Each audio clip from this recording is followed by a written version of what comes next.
Have you ever wondered if smoking cigarettes can affect your sleep? Let's explore how smoking might cause snoring and sleep apnea. Research indicates that smokers are 3 times more likely to suffer from sleep apnea. According to the American Academy of Sleep Medicine, smoking can significantly worsen airway inflammation. Smoking irritates the throat and nasal passages, leading to increased snoring.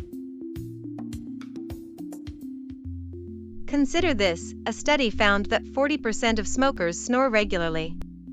This is compared to only 27% of non-smokers. So, the link between smoking and poor sleep is clear. Understanding these risks is important for better sleep health.